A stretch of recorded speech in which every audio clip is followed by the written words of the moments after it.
মার্কিন বাহিনীকে প্রতি বছর শান্তিতে নোবেল পুরস্কার দেওয়া উচিত বলে মন্তব্য করেছেন দেশটির প্রতিরক্ষা মন্ত্রী পিট হেগসেথ। তার যুক্তি, মার্কিন বাহিনী বিশ্বব্যাপী নিরাপত্তা ও স্থিতিশীলতার প্রধান রক্ষক এবং সঠিকভাবে যুদ্ধ করে তারা শক্তির মাধ্যমে শান্তি নিশ্চিত করে। ইরানের বিরুদ্ধে চলমান অপারেশন এপিক ফিউরির হালনাগাদ তথ্য জানাতে আয়োজিত এক সংবাদ সম্মেলনে তিনি এসব কথা বলেন।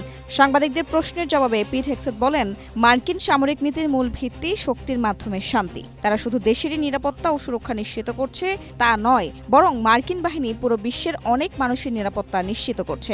মার্কিন প্রতিরক্ষা মন্ত্রী আরও বলেন, এর একটি বিশেষ তাৎপর্য আছে। এটি কেবল কথার কথা নয়, যখন কেউ ঠিকঠাক উপায়ে যুদ্ধ করেন তখন তার ফল হিসেবে শান্তি অর্জিত হবে। স্ট্রবেরি সুপার ডটেড ও ক্লাসিক ভ্যারিয়েন্ট সেন্সেশন জাগুক শিহরণ। এদিকে যুদ্ধ বন্ধের চলমান কূটনৈতিক তৎপরতার অংশ হিসেবে ইরানের পররাষ্ট্রমন্ত্রী আব্বাস আরাকচি আবারও পাকিস্তান গেছেন। পাকিস্তানের কর্মকর্তারা জোর দিয়ে বলছেন, আরাকচির আবার ইসলামাবাদে আসা এটাই প্রমাণ করে যে আলোচনার সম্ভাবনা এখনো ভেস্তে যায়নি, বরং এটা কূটনৈতিক প্রক্রিয়ার মধ্যেই আছে।